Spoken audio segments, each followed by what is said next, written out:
perhaps we should chew on, Allison. I'm really excited about this because I have no clue. Well, you'll what love y'all are it talking because when we do vaccines, you and I talked about it a lot. And that's kind of how I got back involved with politics, was during COVID True. and concerned doctors.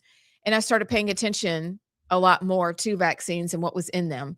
So it's just more of the same, but it's two interesting stories that this is in your wheelhouse. Okay. So we can just ready. have a Thursday. All right. So y'all get ready. Also, we have two guests today. We have Lloyd Peoples. He is running for House District 48, which is Jim Carnes' seat. Many of y'all recognize that name, Jim Carnes. But Lloyd, you may know as well, but for a different reason. We'll tell you that when he's in studio. And then we also have Caroline Dobson, aka Pixie, who will be here this afternoon as well. So it's a great show. Get yourself ready.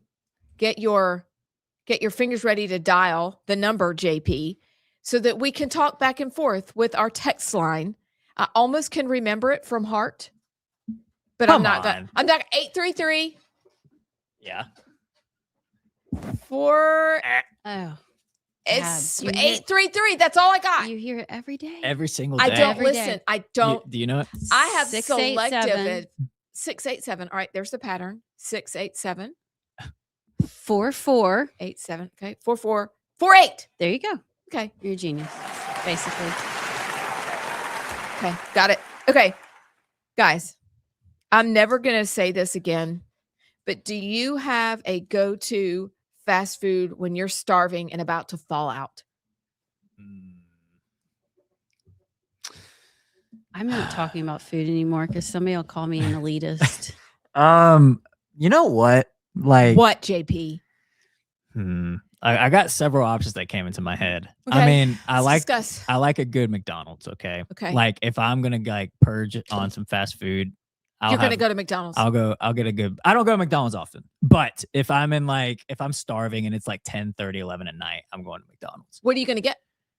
Double quarter pounder. Okay. Bacon cheeseburger. Okay. Another good option would be Zaxby's. Which one do you get? Big Zack snack or like what, I get what are we doing? the kickin' chicken sandwich. Oh, I think that's what my son gets. I'm trying to think if there's another that really. Those are that like if I'm starving and it's like late at night. Yeah. What's your drink of choice? Dr. Pepper, the best soda there is. Are you one of my children? Dr. Pepper is objectively the best soda. Oh, another good one is Whataburger. Okay, what do you get at Whataburger? I get the sweet and spicy bacon burger and their Dr. Pepper shake. The Dr. Pepper shake may be the greatest invention ever made ever. I've never had it. I'll have to ask my kids. It's okay. They do it in limited time spurts though. So, Okay. All right. I'm glad to know that about you. That's so good. You know, we are kind of the same because I know Allison's formulating. Allison, if you had to go through a drive-through, had to, and you're going to drive and they're not going to let you stop for 1,000 miles, which is impossible in today's vehicles. In all vehicles of all time, but whatever. What would you eat? I would go to Chick-fil-A. Okay. Which, y'all, I haven't been to Chick-fil-A in almost 2 years. Okay. It's a safe place. It's terrible for you. Yeah, it is. Like what they put in their food and their dressings and their dips is horrendous. Don't look into it. I did. Oh, don't. And don't now do I it. haven't been there in 2 years. But I would get Chick-fil-A sandwich with ketchup, no pickles, No pickles, yeah. giant thing of waffle fries, and then their Sunjoy, their half unsweet tea, half diet My kids lemonade. love that. Yes. And then maybe an Oreo milkshake. Yeah, that's what I'd get. Okay. Okay. But I needed to know. Can I just say real quick, when I worked at Chick-fil-A and I had to make the lemonade, I was shocked by how much sugar we put in those. Really? Yes. I mean, like, really? you make them in big batches for sure, but I swear, like, half of what I was putting in there was sugar. Like, you just get the It's big like my mother-in-law's scooper. tea. I get the sugar free, but still, it's not good. Well, it's the diet lemonade is like Splenda, but Yeah. still like the normal lemonade.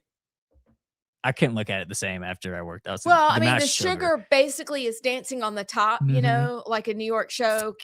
It's just so much sugar. It's just sugar with a little bit of lemonade. Yeah, exactly. What about you, Abs? Um, You can't eat for I'm- 1,000 miles. I'm okay. After today, I've changed my order because we view fast food as road trip food, which doesn't happen often. So when you have it, because you don't eat it, it's delicious. And I want to tell y'all, I don't even know how to say the name of this. I went to Freddy's. I don't go to Freddy's because it's just not. I'm a Chick-fil-A girl. If I'm going to go, I'm going to do grilled nuggets, perhaps some waffle fries. Really what I'm after is their cookie because I think it's good. Also, it's halfway between us and Auburn. So I'll just zip through there, Yeah. zip through Stars or the Bucks and zip on. It was a smash burger, AKA she called it a taco because I didn't want the bun, not the hassle, because I have to stay alive. You know, we got to have protein for the show and caffeine.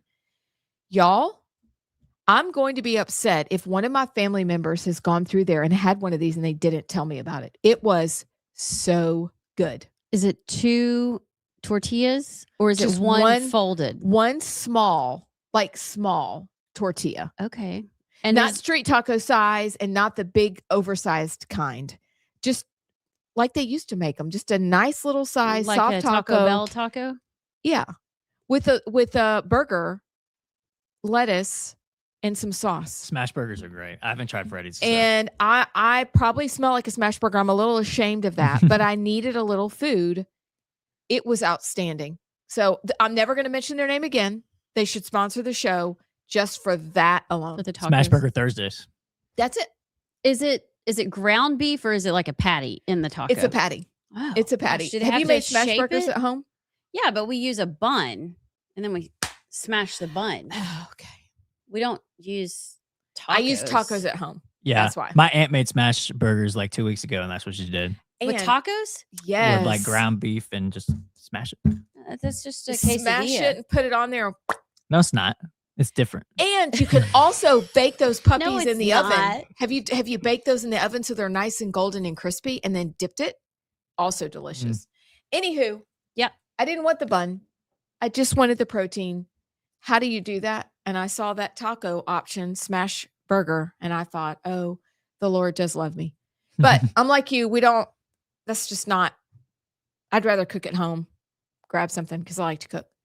But we used to eat fast food when the kids were little. Taco Bell was our place of choice. Oh, man. Mm.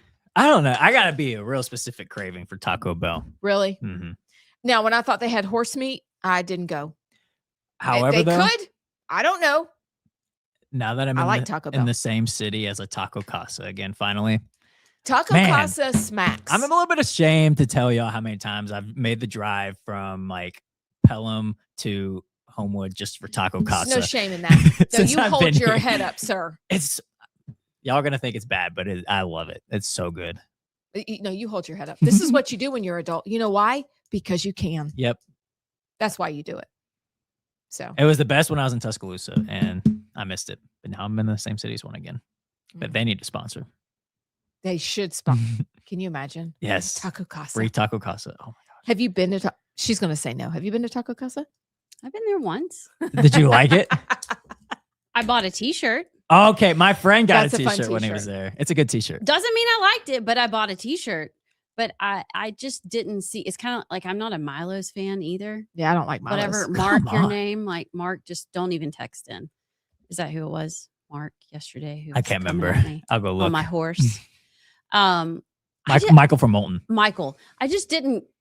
I don't know. I don't get it. But Michael from Moulton they have a good drive-in in Moulton. What's It's that? good. It's got red in the name. It's very good. like a Like Like you a can get drive-in burgers and theater? hot dogs and like the old-fashioned kind of drive-in. I don't even know what you're talking about. It's Mike. Hey, text us and tell us. Yeah, Michael, if you're listening, Please. 833-687. You want to finish it? 4448. There you go. That's the text on it. 444-8. I was hoping to catch you like forgetting already. she's smarter than that. Yeah, I know. I like patterns. It's Or it's just 83368 right. There we go. JP. Has it been that the whole time? And you're Yeah. not just saying that? No, it actually has. and the camera just went out again, so we should probably go to break. Is this the NSA again? It is. Dang They're it. coming for you, We'll go to Allison. break. Why me? Because Yeah. I think we it need a new probably is camera me, battery. actually. I think we do. Okay, we'll be back.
Welcome back to Rightside Radio. I'm Amy Beth Shaver with Allison Sinclair and JP. We're looking forward to our upcoming visit with Caroline Dobson and Lloyd Peoples after that, and the plunge today, and a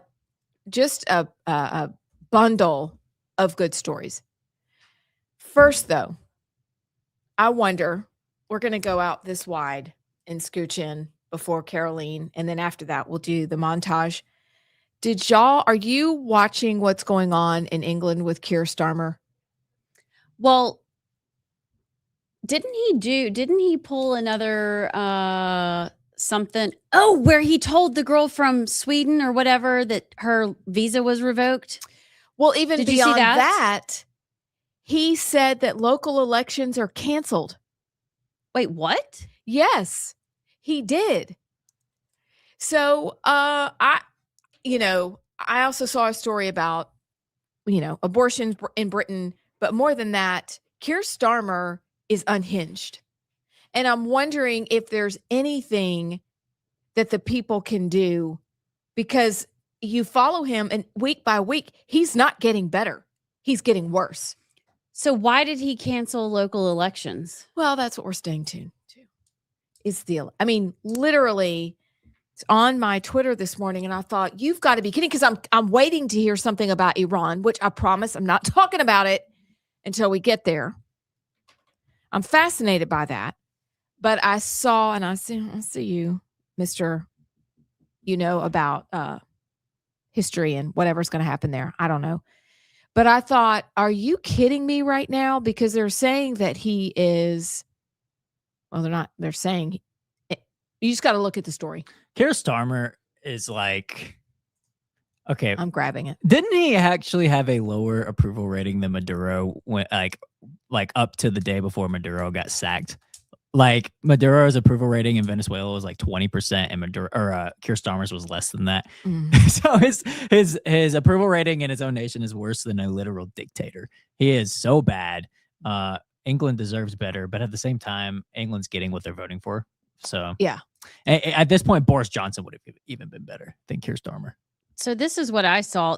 Remember Eva Vlad, yes. the one that love her. Our friend really Brooke really liked. Yes.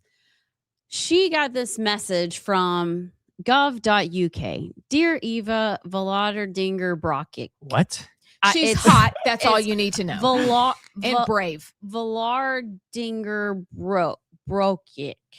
Your United Kingdom ETA, which I guess is like their entrance something, has been canceled from January 13th, 2026. This means you cannot travel to the UK without a visa. This is because your presence in the UK is not considered to be conducive to the public good. What does that even mean? You cannot appeal this decision. Oh, this is real. Oh my gosh. That's nuts. That's like 1984. So Keir Starmer is letting children, women be raped, gang raped. Yes. They are okay for society. But this cute little blonde, I think she's from Sweden. I don't know. She is a conservative influencer. So that's why. Over there. She cannot be allowed into the UK. And on top of that, it's right. It's been since actually Molly's birthday. He's trying to keep the press out of 10 Downing Street. He is canceling local elections.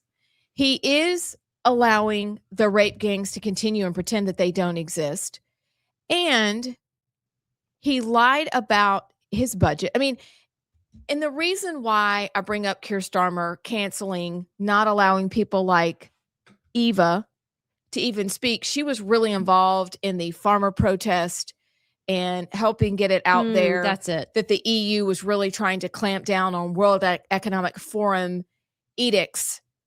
And so there was all these beautiful protests going on around Europe about a year and a half ago. It was incredible. And that's really how she came to notoriety. And now that she's spoken out against Keir, he's like, you can't come in the country anymore. But he's doing that to everybody. We think that is over the pond. It's over there. But it goes with the story that you found that we're going to talk about later. Yeah. Pay attention to free speech. it's not just that England is facing an epidemic of people not being allowed to speak. It's already made its way here. Yeah, Mhm. it's happening here, and I'll have to go back and look for it. I thought I sent it to y'all, but it is again this lady. She's in Miami-Dade County. She is a liberal. Okay, I'll go ahead and put it out there. I'm pretty sure she's not on our team, but what happened to her is appalling. And when injustices happen, no matter what side of the aisle you're on, you should be against them and protective of the First Amendment. What happened, we don't have time to go into it, but y'all want to stick around because it's coming to America. That's right.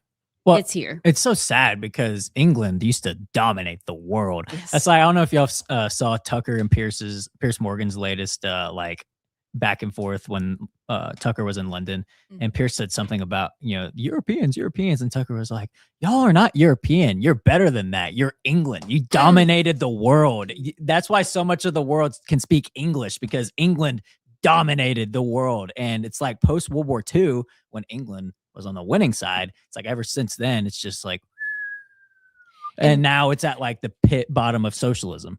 And the question that we're going to have to talk about when we talk about that free speech in the Miami lady is, how did that happen? Yep.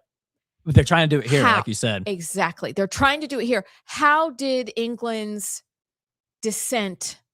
decline happen? Descent is too nice of a word because that implies that we're on an airplane and we're just landing. It's a free fall. Decline. Yeah. That's even better. You're trying to open the parachute. There's no parachute. Because I'm reading a book, Churchill's book right now, learning all these dudes that just were unbelievable. I knew nothing about. They were studs. And you look at England now. Keir Starmer, Eva, you can't come back into my country. You're not, what was it, productive or You're whatever? You're not. Oh, You're not gosh. good for our society. Yeah, basically. Because you say bad things about me. Yes. Yeah. Yep. Wow. All right, we are going to take a break. When we come back, we'll be with Secretary of State candidate Caroline Dobson. We'll be right back.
And we are joined by Caroline Dobson. How are you? Great. Thanks so much for having me. I appreciate it. We're so glad you're here today. Pixie is back. Which is how we introduced you when we were introducing the show today. Yeah, So- it's great because we, in our former life, we were Dixie and Trixie. Mhm. Caroline came on and we're like, she's like one of us. We're just going to call her Pixie. I'm so honored. So, but what is really exciting? Okay, Secretary of State, blah, blah, blah, blah, blah. Y'all, Caroline Dobson can cook. She can bake. She baked the most beautiful, it's a long story, and I hope the person that it's for is not listening Oh, because that true, would really true. stink because it's a surprise. But I guess when you travel to the state and you're Mhm. running for Secretary of State and you go to all these meetings, Mhm. and a lot of them are potlucks and you got to have the food and you will bake all kinds of, is that just your thing? Well, yeah, it's a hobby. I mean, I grew up in Beatrice in North Monroe County. I grew up 2 miles outside of Beatrice on a farm. And so there's no fast food. So just had to, like women in the community, even if they didn't like to cook, they had to cook, Mhm. because there was nowhere to go. And so, but especially in my family, and I think in a lot of families in Alabama, I mean, that's kind of how you show love. If something Yes. good happens, you take over a cake. If someone dies, you take over a cake. all It's the just, same. It's true. it's kind of how you sort of let people know that you care. And so yeah, and a lot of local Republican club meetings, Farmers Federation meetings, these are in small towns, and a lot of times they're potluck. It's people, there's no caterer to cater Right. the Coosa County Farmers Federation meeting on a Tuesday night. Yeah. So it's everyone's bringing stuff. And so I try to also contribute if they're nice enough to have me for a meal. Also try to take a cake. And so, maybe that makes me look too domestic, but that's something I like and, No. enjoy doing. And two, I mean, gosh, I've gotten some great recipes on the trail too, Well, Mary God- DeBose's red velvet cake from Pike County and all these little, so Yeah. so I'm collecting those. So one day in my retirement, we'll write a cookbook about recipes on the That's trail. such a maybe great idea. get Steve Flowers to ghostwrite it for Oh, me. That Steve. is a great.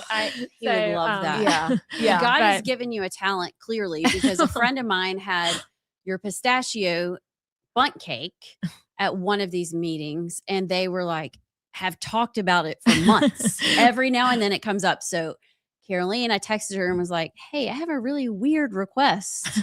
Could you bake this for my friend for their birthday? And you didn't even hesitate. You're like, Oh, well, I was just flattered That's because sweet. I will say I like the pistachio cake is very good. It is an ugly color because we all know pistachio Yeah. is kind of like that off yeah, shade of green. So green. I'm grateful when anyone tries it. But in so many ways, I feel like, that and growing up in a small town really prepares you for politics because I just feel like first of all, politics, your county and city officials, it's all, them, it's all, everyone has to be involved and engaged. But also just the sense of community and you can't burn bridges in small towns because most likely you go to church with them or you're related to them or both. And so I think, and when you live in cities, it's like, if you have a falling out with someone, you can kind of write them off and never see them again. Right. But when you live in a small town, you really have to work with people, have to forgive people. And sometimes you learn from experiences and you're like, well, I'm not going to call on them to do that again. But it doesn't mean that you can Right. just totally block them out of your lives. And I think that kind of translates into politics too. And, just legislature just went back into session. And so we as Alabamians, we're in all of this together. And so I think it's important for us to work together and try to accomplish some good for the state. And I hope our legislators will take that to heart and do that this session. That's a good word. So how is the race going?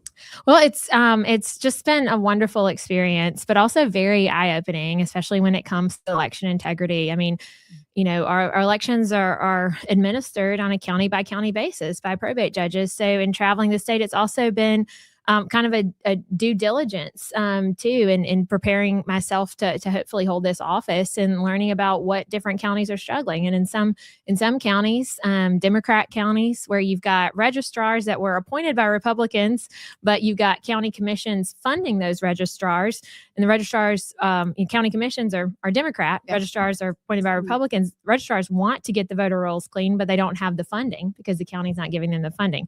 Other counties, you've got some red counties that have great leadership, but they're just growing so quickly that they have precincts with thousands and thousands of voters that are supposed to vote on election day.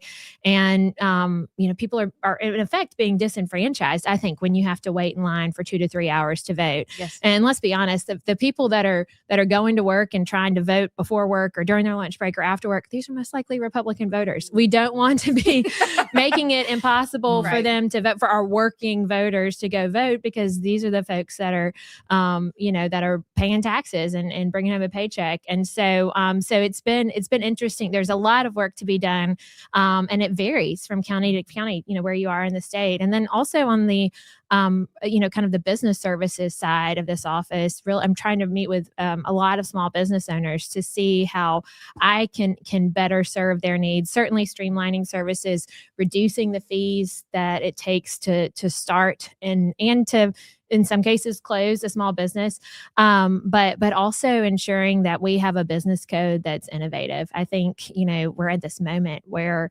businesses throughout the country are rethinking if they were incorporated in Delaware or New York. They're pulling out of those states. Yes. How can we be more competitive? A lot of these companies are reincorporating in Texas, South Dakota, Wyoming. I'm like, why isn't Alabama one of those top 5 choices for domicile selection? So also, again, trying to kind of gather some data about why companies choose to incorporate where they do. I'm headed to Huntsville tonight. You'd be surprised the number of Huntsville corporations based in Huntsville, started in Huntsville, operating in Alabama, that are incorporated in Tennessee for a variety of factors. So how can we be more competitive on that front too? That's what so have encouraging. you found out? Like, what have you discovered so far as to why not Alabama? Well, in some cases, it's really a marketing disadvantage. We're not being aggressive enough because obviously we do have a state income tax, and there's certain Texas, Florida don't have a state income tax. However, Tennessee. yes, another one.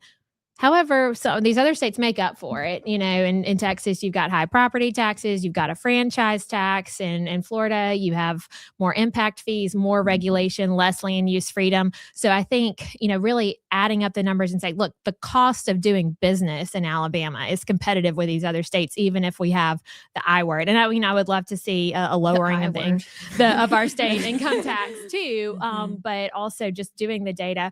But depending on the type of business, whether it's, so there's some states with some really attractive blind trust provisions. There's some states with a separate business court. So if there is a dispute in a small business based on the business code, it's routed automatically to a business court instead of meandering through state courts with juries that might just issue a verdict just because that's punitive, just because they don't like the word company.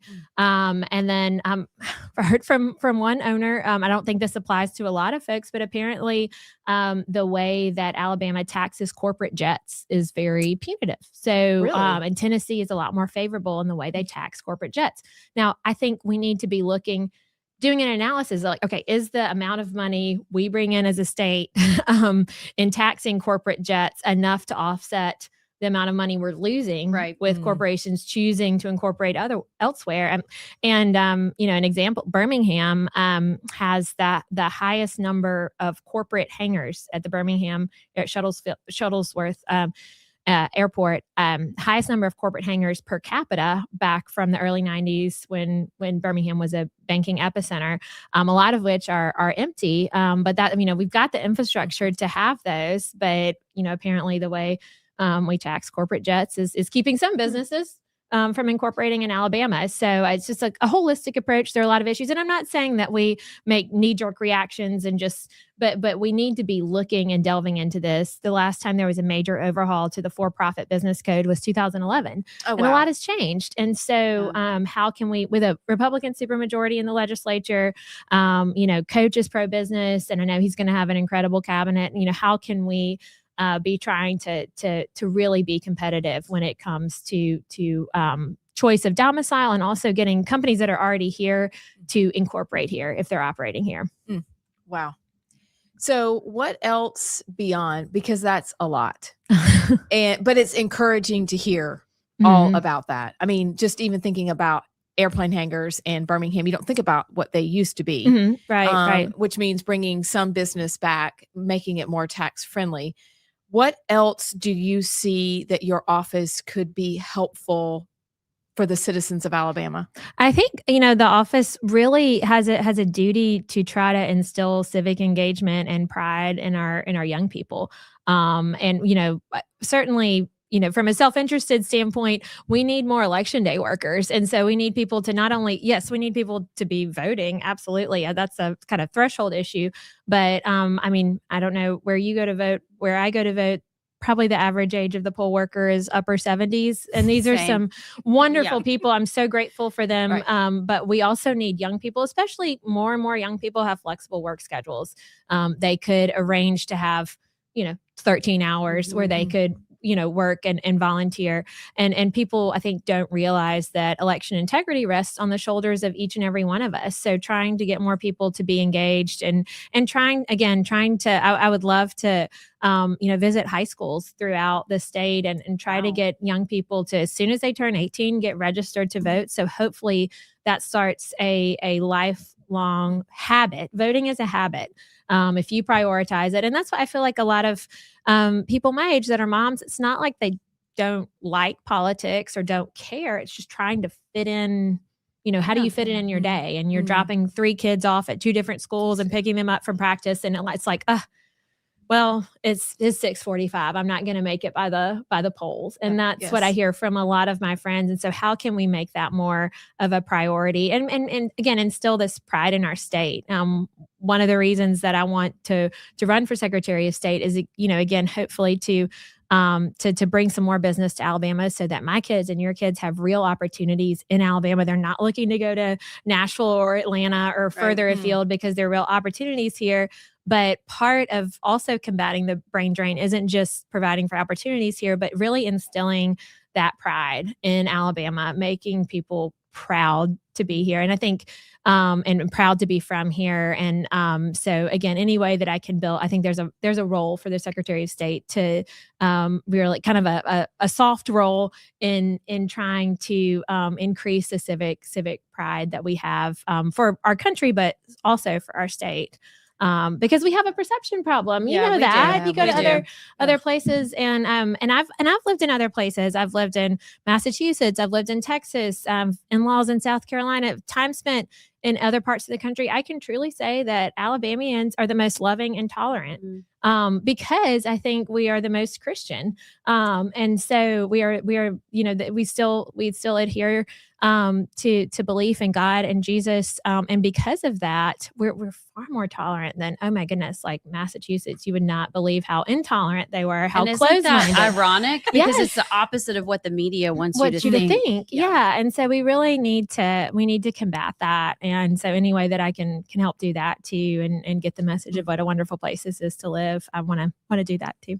So. We've got to take a break. I hope, can you stick around for one more segment? Sure, that'd be great. If you'll have me. I do want to say real quickly while we're talking about this, if you haven't seen it, Matthew McConaughey filmed a movie here in Birmingham, and he just came out and he loved Birmingham. Gushing. He was gushing. He was like, I didn't know a place like that existed. So you were right. We have a lot to offer. We just got to get out there. Mm-hmm. Absolutely. We'll be back with Caroline Dobson right after the break.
welcome back. Sorry. Sorry, we are having a great time, as you can tell. Also, another reason why Dixie's we here. don't need to be on In Between the Breaks.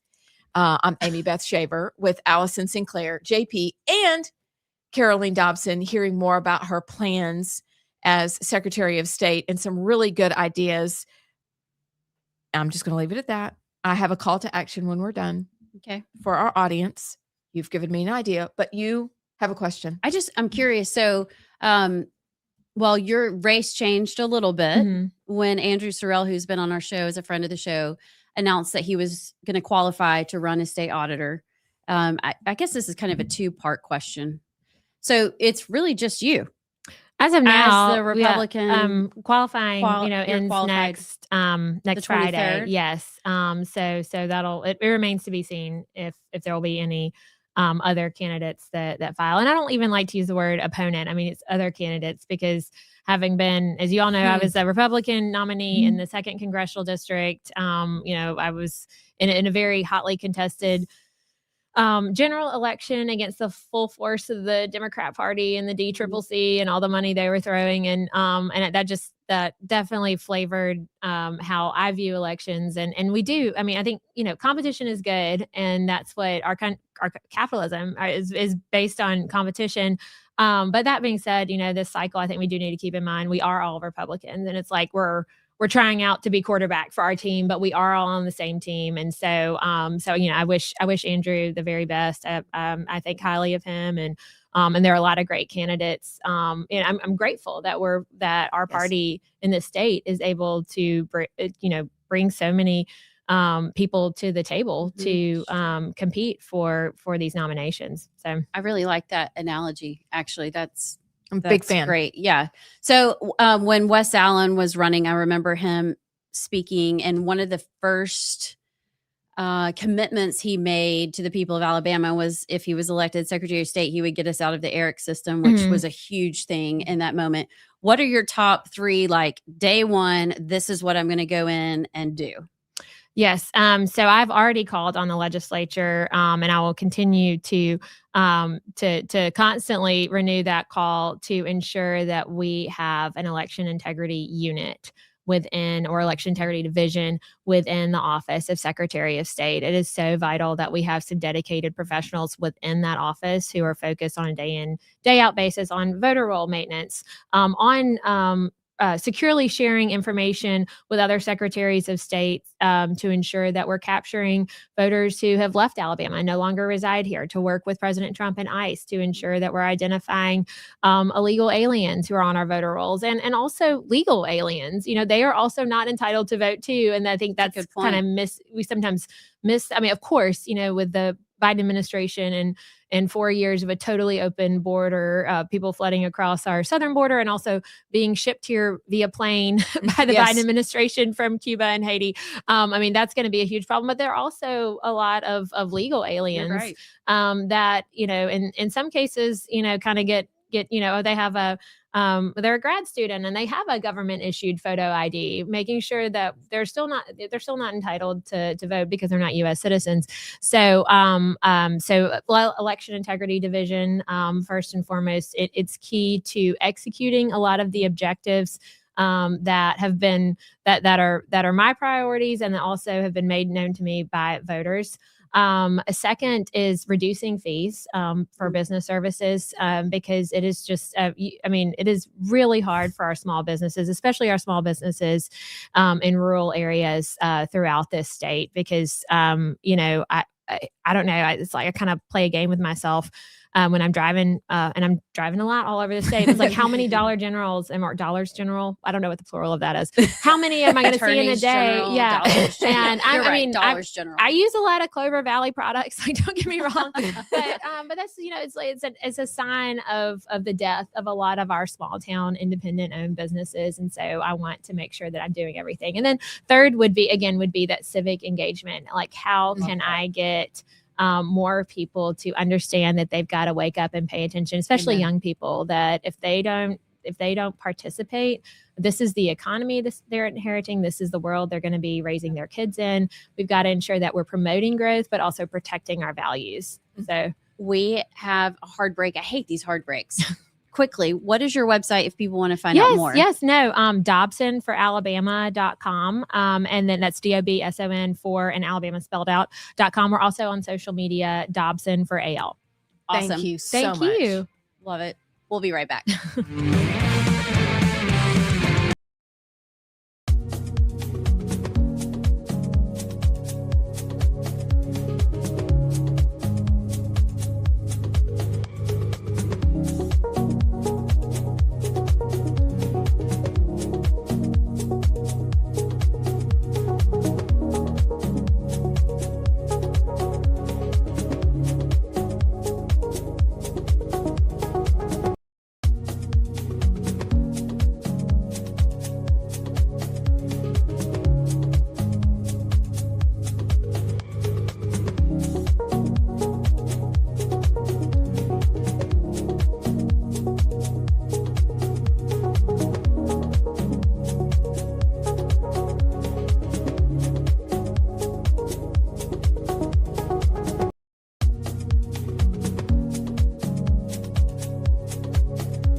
Welcome back to Rightside Radio. I'm Amy Beth Shaver with Allison Sinclair, just wrapping up a delightful interview with Caroline Dobson, who is running for Secretary of State and who has great ideas for the She really state. does.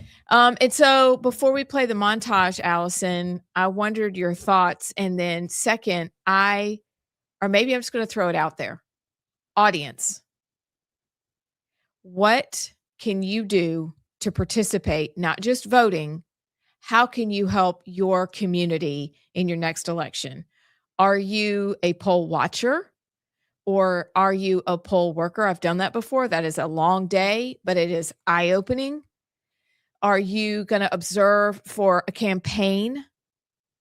What can each of us do so that it's not the same people over and over again? It's like church, the same people give, the same people do, the same people go. I think, 20% of a church does 80% of the work.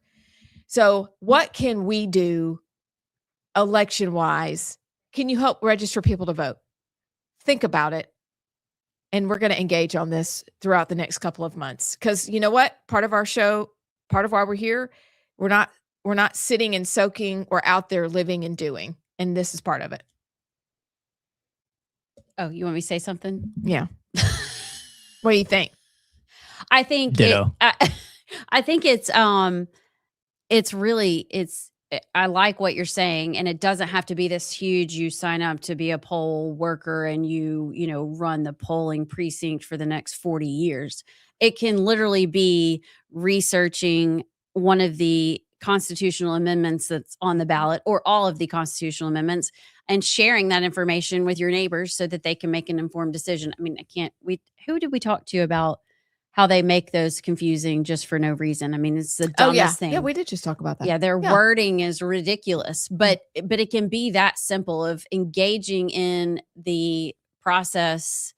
And local elections are so important too. Talking about different candidates, sending out information that you get from a friend. This person said this here, this person, go watch this. I mean, just informing people. It can be really simple. But I think Caroline, she's super smart. She's an attorney, and you can tell she's really thoughtful. And what's impressive with her is she's very much, it seems, in touch. Yes. She mentioned several times talking to different voters and listening to people. She asked for our opinion, so we better come up with some. We'll pass them. She might ignore us. And Business say, privilege tax. I would like for that to go away. That's great. And I really need to close one of my 501c4. But I don't want to pay the $100. So it's just like floating out there in no man's land. They get you in and out. It's awful. It's awful. But get engaged. Find something. Maybe go be a poll worker. If you want to be a poll watcher, you can ask a candidate. All they do is they write you a letter and say that you are, watching for their campaign, and you can watch them count the absentee votes. You can watch them do all the things. And if you see anything that looks sketchy, you call and report it. I mean, it's really important. It really is. And if you're the person beyond constitutional amendments, perhaps your friends call you because you are engaged and you do know about what's going to be on the ballot and who you recommend. Go ahead and send them out your sample ballot and say, these are the people I recommend. So it really is big or small. We need people to do it all. And those people happen to be us. So that is my motivational takeaway from the day. I think that's good. At least I don't live in a van down by the river. In a van down by the river. So Do you know what that that is? is? Yes. Okay. Matt Foley. I live in a van. Yeah, that was so funny. Chris Farley? Yeah. That was the actor. The character's name was. So I know more about it than you. The Oh, character's name okay. was Matt Foley. Come Okay. on, Sinclair. I didn't know that. Man, but Tighten it up, Sinclair. Get did you together. watch the documentary about him, about Chris Yeah, Farley? I have to. He's one of Boy, the best that's a- comedians ever. Ever, and absolutely destroyed his life. Mm-hmm. Unbelievable. Anywho, okay. JP, Fat man in a little coat. do you remember when they were the dancers?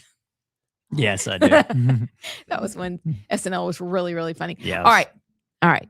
We digress. Circling back, JP, let's move on with the montage, good sir. Like what used.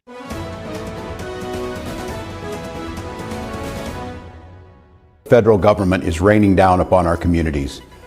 2,000 to 3,000 armed agents of the federal government have been deployed to Minnesota.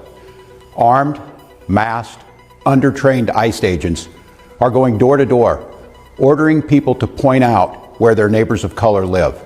A man who was a target of an ICE operation from Venezuela, who ICE says was in the country illegally, was a target in this operation here in Minnesota. So they go to the door. That's when they say this Venezuelan migrant held up a shovel, tried to assault one of their agents. That's when they say use the shovel to try and assault the agent. Shots were fired. This Venezuelan teen, we're told, was shot in the leg, expected to be okay. The safety tests that were done, there's two hepatitis B vaccines allowed in this country, one by GSK, the other by Merck. The GSK version was tested for 4 days, safety tested, that's all. Oh my God. So if the baby died on the 5th day, it never happened. If the baby, got sick or died 10 days later, it never happened. You were saying that all of this is because you're not in control of your country and foreign elements are killing people inside your country? I'm telling you that it was a fighting between our security forces and terrorist elements who had a plan to create a big number of killings in order to provoke President Trump to enter into this conflict and start a new war against Iran. And that was exactly an Israeli plot. And you're suggesting that it's Israel and Mossad acting like Iranian forces, shooting the Iranian people to make casualties to spur on the action of President Trump. I'm just saying there's a lot of people that don't believe that, Mr. Foreign Minister. Brett Baer, Oh, shoot. it's not your job to decide if people do or do not believe you. I'll leave that right there. Sorry. Didn't they cut him off? Like he kept talking and then eventually they just Yeah. cut him off. Minnesota, Tim Walz. Oh God, I almost said. Do you know what I almost said? Okay. I love you so much. Anyway. No inside jokes. Yeah, we don't do, Sorry. and we don't No. laugh either. We're not funny. We don't dress alike. I We don't almost talk said about that what the kind of thing. balls. Okay. Okay, Tim Walz, what the balls. But I stopped myself. But since we don't have secrets because they hurt people's feelings, I had to say it out loud. Is this the 7th grade? Anyway, Tim, Sorry, tampon Caroline. Tim. And Lloyd.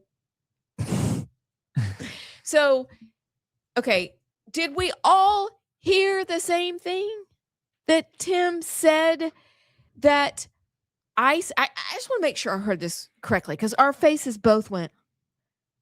Yours was much better than mine. Did he say out of his mouth that undertrained ICE agents were going door to door asking their neighbors to point them in the direction of their colors of neighbors of color live? Oh, neighbors of color. Did he say that? Yeah, he did. He did. And the other part that just blows my mind is that all of a sudden they're complaining about masks. If you're masked, don't come in. If you're masked and they're masked and they're masked and they're masked. What have y'all wanted for like 6 years? Should be really grateful. You're the same person who had your neighbors rat each other out if For they not didn't being have a mask masked. on. So is like this seems so theatrical. You've got a guy. Surely the shovel guy wasn't a plant. Well, the shovel guy was who they were trying to deport. Right. Right. So, and So- he apparently was a teenager who's probably been listening to his own governor say stuff like this for months. Yeah.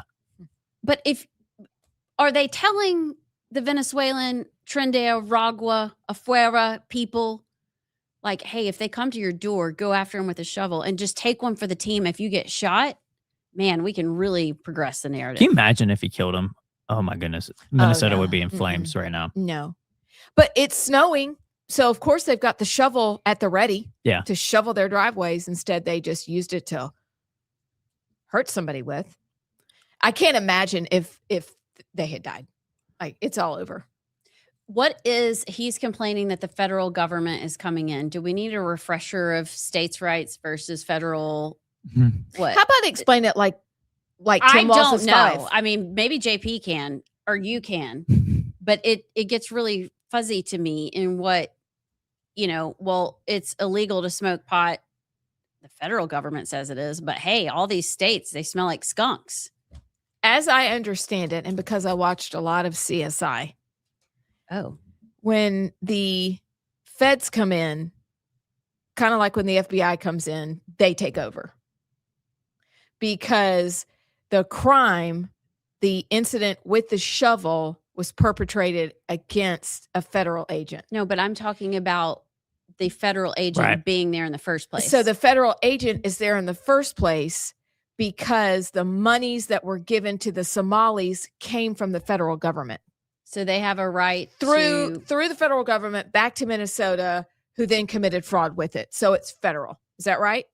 Essentially, yeah. The way I've kind of understood it, and I'm sure this is not technically correct, and maybe some constitutional lawyer would tell me otherwise, but essentially, I mean, there's the supremacy clause in the Constitution that the federal law is the law of the land. However, states do have their own independent rights. But whenever, states have laws that go against federal law, like with marijuana is a great example, I guess it's whatever the federal government wants to enforce and what's not. Like, they're not going to send in troops to stop marijuana like in states.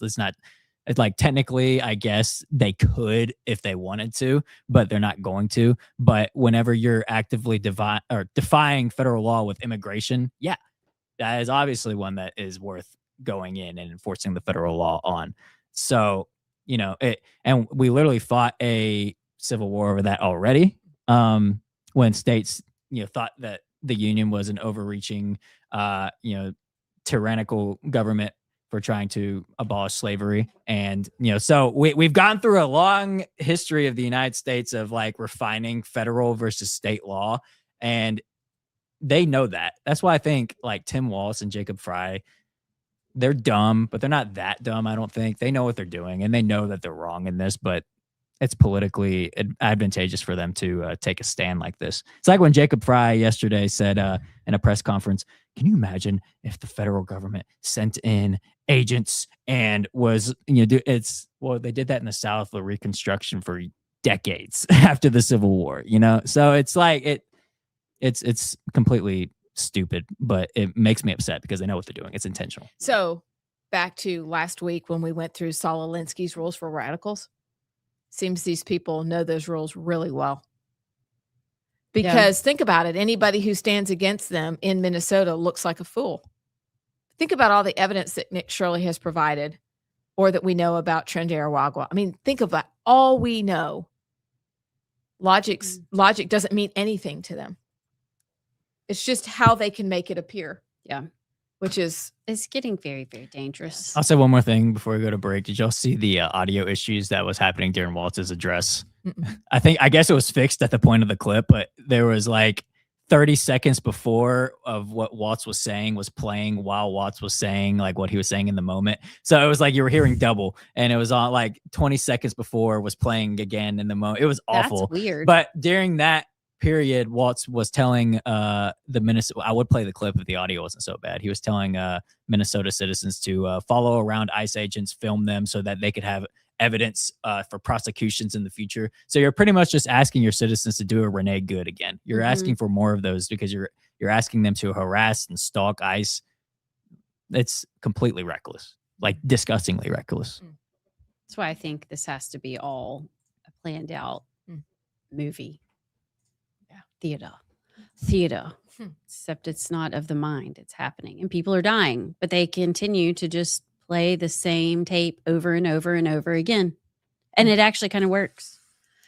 Okay, we'll be back for a really short segment, and then Lloyd Peoples, who's running for the Alabama House, but he actually was a federal prosecutor before and was prosecuting several super cool, not cool cases, but you're going to want to hear some of what he has to say. So don't go anywhere. We'll be right back.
because our caffeine has just kicked in. I'm Amy Beth Shaver. She's Allison Sinclair with JP. Our caffeine has kicked in. We're ready to continue the show.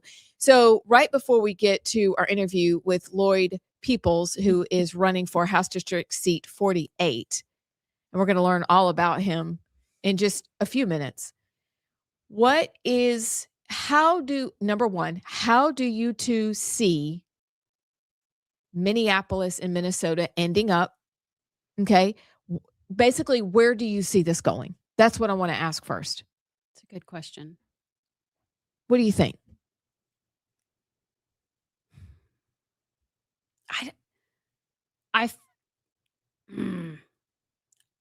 Part of me wants to say it's going to fizzle. Like they're going to lose steam. Then the other part of me is like, they can't afford to let it fizzle because they're already looking like such losers in general. They lost the transgender. I mean, they're losing the transgender rights war. Mainstream America never picked up on that. They're losing, really, outside of a few libtards, they're losing the immigration, open borders. Is that bad? No, you just said it with such ease. Yeah, it's just part of my lexicon now.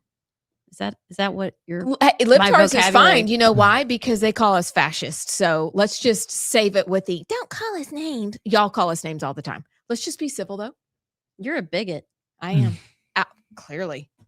Okay, carry on. Anyway, that was funny. So, but they can't.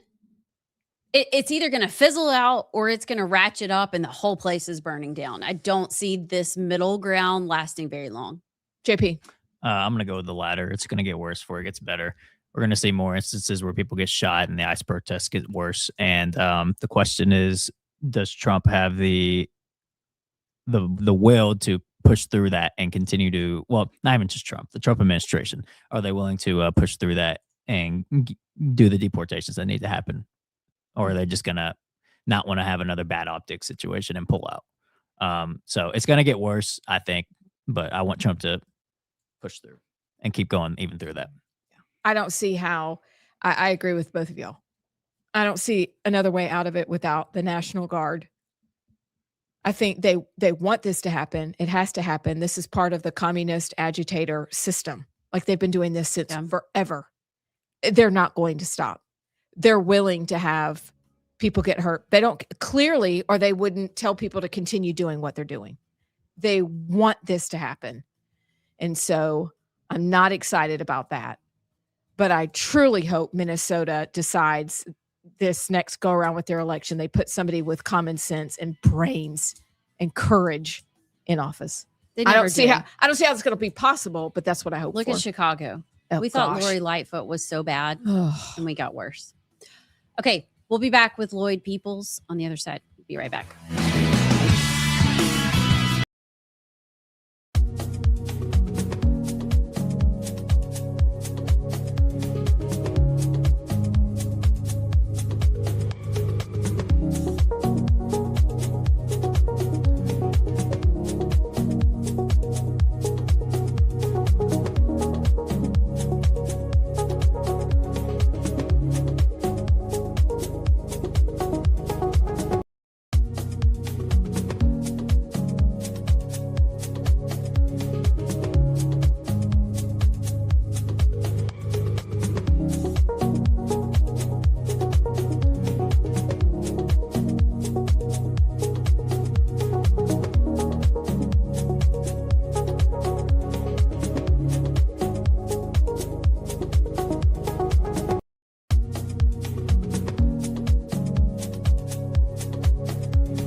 Welcome back to Rightside Radio. I'm Amy Beth Shaver with Allison Sinclair and JP, continuing on with our Thinker Thursday.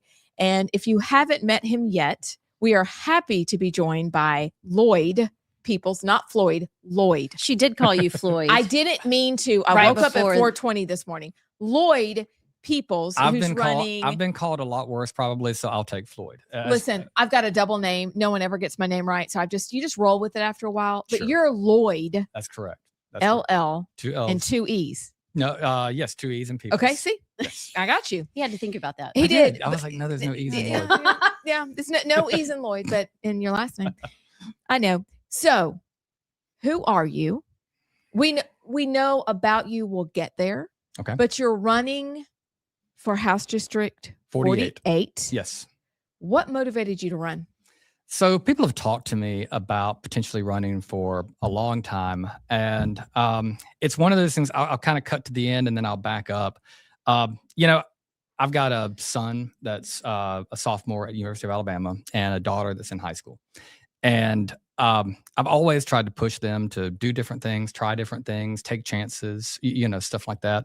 And finally, I guess I just decided to listen to my own advice. And, even when I encourage my kids to do things, even if it's not, sure that they're going to be successful, even though, there may be some risk, maybe some taking chances, that's the end result of why I have, I worked on Capitol Hill 25 years ago. I've been in public service for 18 of the last 22 years. So I've always had an interest in doing this. I've always enjoyed talking about politics. But being with the federal government, there's a lot of restrictions on what you can do politically. You can't host fundraisers for people. You can't put bumper stickers on your car if you're using that car to take you to the courthouse and stuff like that. So I've kind of had my hands tied for a number of years of what I could do. And as I've told people, I feel like that assistant coach that's ready to sort of take the next step and be a head coach. Which is crazy because I want you to start back like, I'm Floyd Peoples with 2 E's and I was born. So, but seriously, you've done some really interesting things. And when you say I worked for the federal government, that's like not the whole story. So go back. All right. What did you do on Capitol Hill? Where'd you grow up? And then we really want to talk about some of the cases. Yeah, we Yes, do. We we'll do get to- because I know Okay. people know your name from that. They're thinking, I know his name. Trust us, you do. We'll get there. But yes. Well, so I was born in Dothan and moved around a little bit. My dad was one of those that whenever he got a promotion, we moved. So he goes from salesman to sales manager to general manager. And so, we kind of moved around. I went to Samford for law school, and that's where my wife and I met. That's where my wife and I met. I worked for Jeff Sessions for a little over a year on Capitol Hill. Came back, worked for a law firm for a few years. And interesting. So the side story of how I got into this was I was a young associate. And when I was at the law firm, we had a client that had about $350,000 stolen from them. And I was the young attorney that was to work with the U.S. Attorney's Office that was prosecuting the person that had stolen the money. And so I got to meet these prosecutors and I was like, this is really cool. I would like to maybe do this. Is it like a movie? Is it like Suits and like what you see It takes on a TV? lot. It takes a lot longer than an hour, unfortunately. So I think the case took about 2.5 years. But the right result, happened in that one. But I met these prosecutors, and then they had a job opening, and I applied for it and started there in 2003. I started doing mostly white collar crime. Again, the same kind of cases that I've been involved with: people stealing money, healthcare fraud, pharmaceutical fraud. Doctors that were writing prescriptions for patients that they had never even seen, and stuff like that. And I did that until around 2012. I was on the Mayor Langford prosecution case that put him in prison for taking bribes. Handled some other public corruption cases. Took a break for a few years because my dad's health was going down and he needed some help with his business. So I took off about 4.5 years. J-Town becomes U.S. attorney in 2017 and brought me back to be his number 2 person in charge. And so I came. So are you living in Huntsville? No, I was in Birmingham. Yeah, because that district's weird. It covers you're right. It covers 31 counties, most of the north part of Which the is state. Phil Williams' district. Correct. Now. Yeah. So Correct. it all comes full circle. Hopefully he'll Yes. get confirmed in the next few weeks. I spoke to Phil last week, as a matter of Okay. fact. So Yeah. but no, He's ready. he definitely is. And he's going to do a great job. I think anyway, I was there, and then when the current U.S. Attorney Prim Escalona came in 2020, she wanted her own number 2, but she allowed me to pick any job in the office that I want. And so I took criminal chief, which was over all of the criminal cases. Wow. And so I did that for about 4 years. That's how you got, okay. So I was first assistant, which is, like I say, the number 2, and then I was criminal chief. So I was the number 2 or number 3 person in the office for about 8 years. And during that time, I know you want to get into the cases.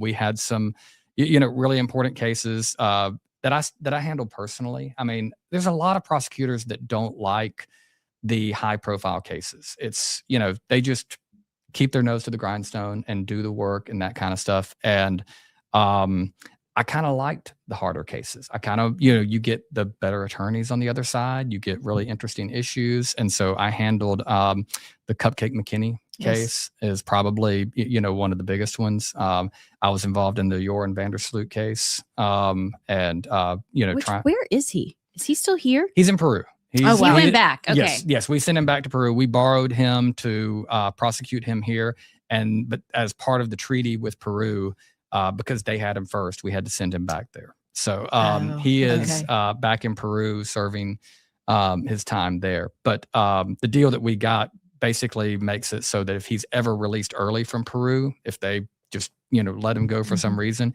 he would have to come here and finish his time. So we ensured that he'll be able to stay in prison.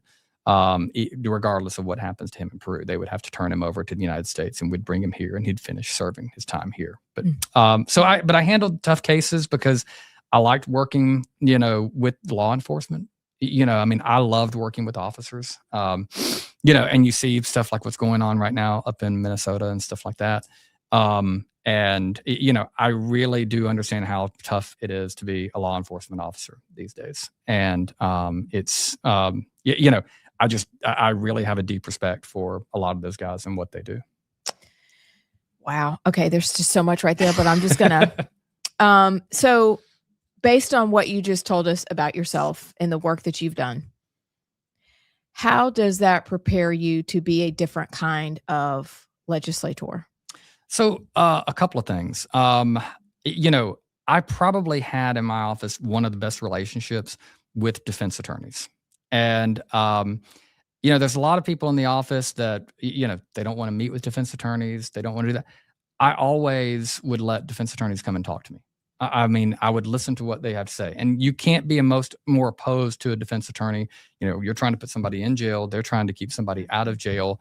But you still got to be able, when you go to trial, there's certain things that you can't agree on. There's certain, jury instructions, certain things about witnesses and stuff like that. And so I've just always had the kind of personality that's willing to listen to other people. And sometimes I think you listen to other people and at least you understand their position. Maybe you're not able to agree with them. You just fundamentally disagree. But it never hurts to explain your position to the other side. Instead of just saying no, no, no, you can agree with them and sit down and talk to them. And you still may not, find out. But sometimes, you can. There are so many times. I'll tell you, I worked on a project with the Federal Public Defender's Office when I was criminal chief. We both wanted to move certain cases faster because from the victim standpoint, it really stinks when the victim has to wait years to get justice. But from a defendant standpoint, if the defendant has a legitimate, reason why they shouldn't be in jail or a good defense or a good alibi, they don't want to be in jail for 2 years waiting for their trial either.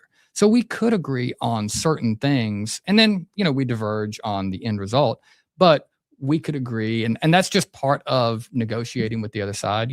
I met somebody last week that was like, well, how you feel, talking to people who don't agree with you. And, I've sat across a table like this from somebody that I was trying to put in jail for the rest of their life. They didn't agree with me then either. So, I'm familiar with dealing with people that you don't agree with, but, you sit down and try to work with them if you can. If you can't, you can't. Yeah. Should we take a break now, JP, or do you think Are we good? You got some Okay. two more questions this break. I do think that that is one of the hardest things in Montgomery is that you have to work even on the Republican side. There are different versions of Republican, Yes. and especially in Montgomery, which actually frustrates a lot of people. Is that funny? It's true. You would Very think with the true. supermajority you could get pretty much anything done, but it doesn't work You that way. think? Why do you think that is in Montgomery? Are we who we say we are? Or what's happening at Montgomery that we can't get some basic conservative issue bills passed? You know, not having done it yet, you know, I can only give sort of an outsider's, you know, view of that. I think a lot of it has to do with simply being willing to listen to other people and find out why you disagree. And, you know, sometimes you might realize that you're closer if you just sit down and listen to somebody else. You know, right now, a lot of what we have in politics is people, it's 100% one way or it's 100% the other, and they don't want to listen to anything else. And, you know, I learned from being in business, I learned from being a prosecutor, you know, you got to make tough decisions sometimes. But you can go a long way by just explaining to the other side, like, look, it's not because I hate you. It's not because, you know, this, I just firmly believe, you know, my values, my morals, you know, where I am with my moral compass, I've got to vote this way. And this is what I'm going to do. And at least, even if they don't agree with you, they can respect you. They understand. They know that it's not because somebody wrote a check to your campaign. They know that it's not, you know, because of some reason like that. They know that it's because of a, you know, moral conviction or, you know, belief or something like that that you have. And to me, those are what should drive, you know, being a representative. You know, you're hired to be a representative when people vote for you. They hire you because of who you are, to make good decisions and to use your best judgment. And, you know, if they don't like your decisions, they can vote you out. That's the one thing about having to run for re-election. So you go and you make the best calls that you can. We talk about that often, and that sometimes you can just smile and say no. But you have to stick I'm by not and say- voting that way. But you have to stick by and say no. You can't just bend, you know, every time. You know, one thing that I didn't like is I've had bosses before, and they would basically go with what the last person who talked to them was. You know, 3 or 4 people would talk to them, and they were just so wishy-washy. They would go with the last person. And you got to have somebody that's got some backbone, some moral fiber, that's going to be consistent. To me, being consistent is probably one of the most important things for, you know, any political official. Absolutely. Makes life a lot easier too. People know what to expect. We've got to take a break. When we come back, I have kind of some specific issues to ask you about. Okay. We'll be right back with Lloyd Peoples or Floyd.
Welcome back to Rightside Radio. I'm Amy Beth Shaver with Allison Sinclair and JP rolling through Thinker Thursday. We are joined by Lloyd Peoples, who is running for House District 48 after years in public service and as an attorney. We have a few questions to wrap up this hour, and I know they're both based on priorities, and yours is probably going to be more specific than mine. So why don't you go? Well, what if yours is better? Well, mine's not better. I just want to know, I've looked at your website. What are your priorities? So the three things that I've talked to people the most about and that I've heard from people, my priorities are what I hear from the people that I've been talking to. And then, because that's, if I'm going to run, I don't want to just run based on what Lloyd thinks is the right thing to do. I want to see what people that I know that are in business, that are doctors, what are they concerned about? And three things that they talk about most are public safety, education, and a growing economy. And those are the three things. And those are big 30,000 foot umbrella type things. But, we need safer streets. Vestavia, Mountain Brook, North Shelby are very safe neighborhoods, but there's people who go down into Birmingham all the time for concerts and restaurants and things like that. And so we're not just talking about District 48, we're talking about the community and our neighborhoods as a whole. And education, we've made some great improvements on education, but do we want to keep moving forward, or do we want to just pat ourselves on the back because we're no longer in the bottom five? And I think we should still, keep pushing forward on doing that and helping our kids. When you have kids, when they're growing up, you're focused on teaching them right from wrong, manners, education, so that they can be prepared when they go out into the world. And, that's one thing that, our schools do with parents and with working with parents. Parents are partners in the education process. They're not the enemy of the school system. And so I want to see parents be more involved. And then growing jobs and economy. I say this all the time. Alabama is in competition with other states for our kids. Because we've got kids that are trying to decide where they can make the best living. And I don't want my kids to feel like they have to go to Atlanta or Nashville or Dallas or someplace like that. I don't want to have to fly to Phoenix, Arizona to see my grandkids one day. I want for my son, who's a sophomore at Alabama, to feel like there's enough opportunities here.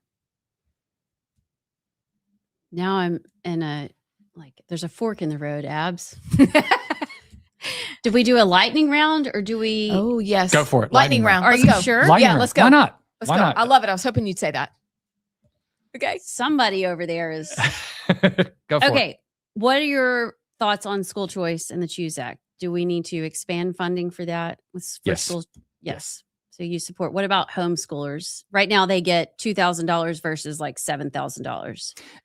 That's one thing that I know, and some of the people that my son has been friends with, they play sports at Vestavia and stuff like that, but they were homeschooled, but they were allowed to play in the sports system. Mm-hmm. So we've got friends and families and stuff like that that we know that have done homeschool that my kids are friends with. So anything that I think the legislature can do to support them. Now, what the right amount is, I don't know. You got to make sure that we've got to be careful with our resources. We don't just need to throw money at a problem. We need to throw the right amount of money at a problem. So, I want to make sure they get the support that they get.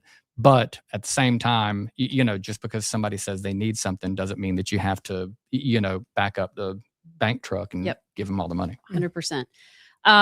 One of the bills that we are hoping will get passed this session, I think Mac Butler is carrying it or pre-filed it. It's expanding the prohibition of gender ideology discussions in classrooms. I think right now it's K through 8. Mm-hmm. Last session, we tried to get it K through 12. Would you support that? Yes.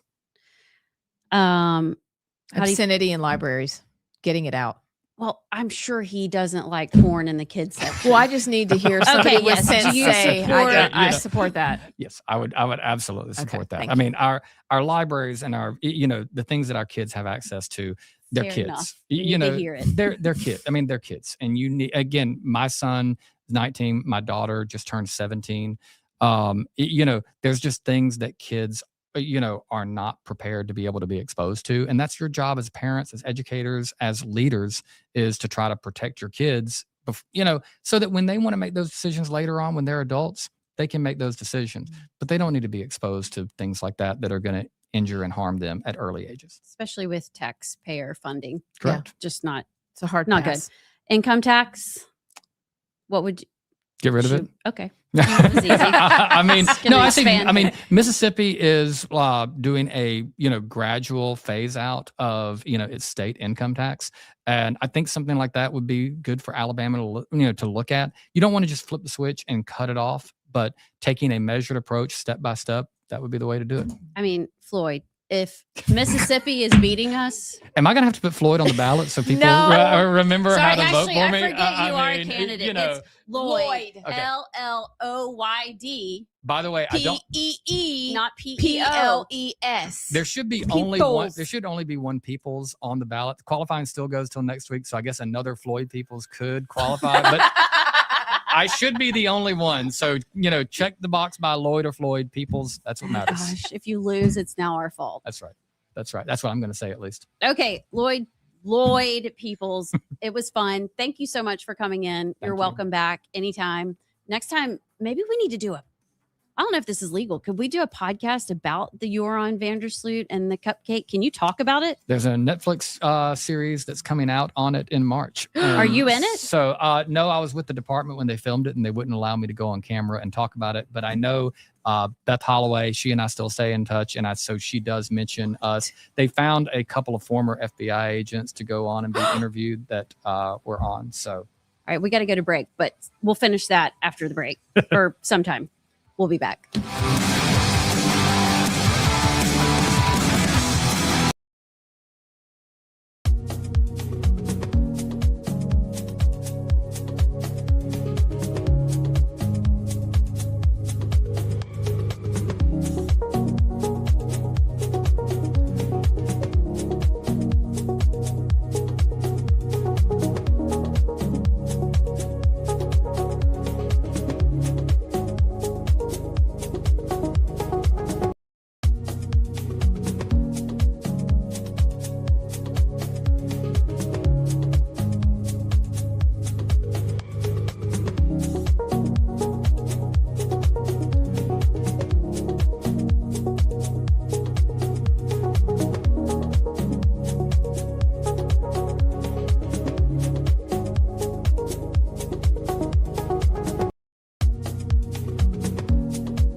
y'all.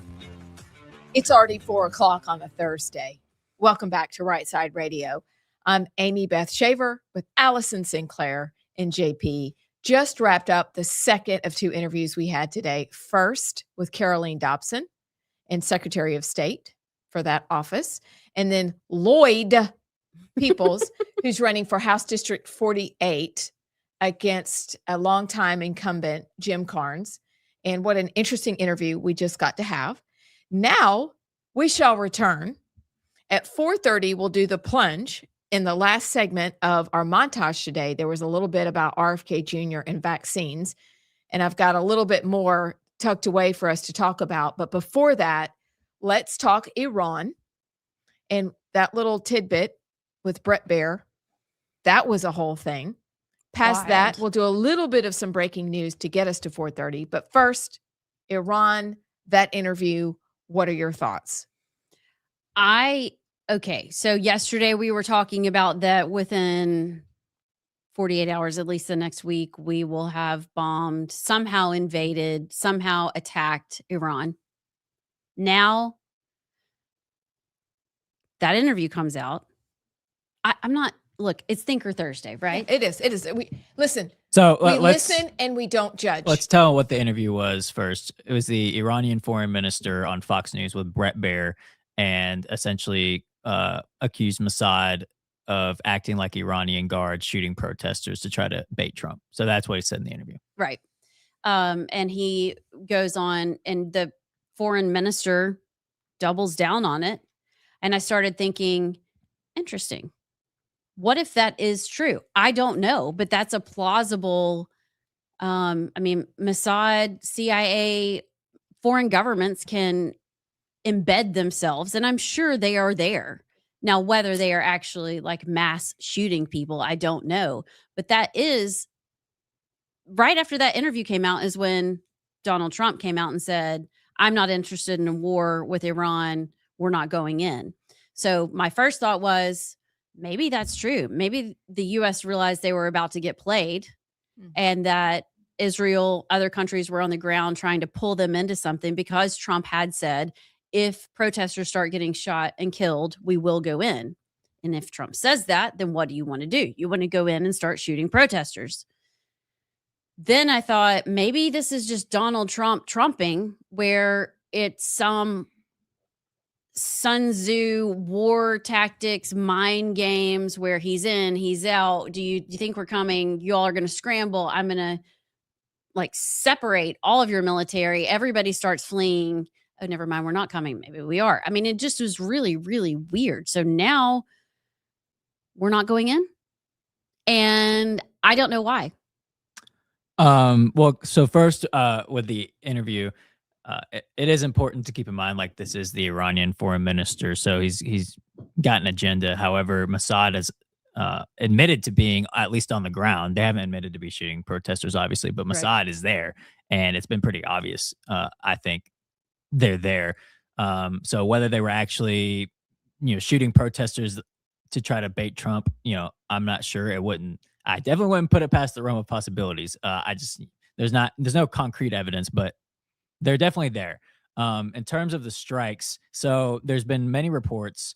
Reports came out this morning that apparently Trump was on the verge of greenlighting a strike and then backed out. And the original reports were that his aides were saying that there weren't enough resources there to properly fend off an Iranian retaliation.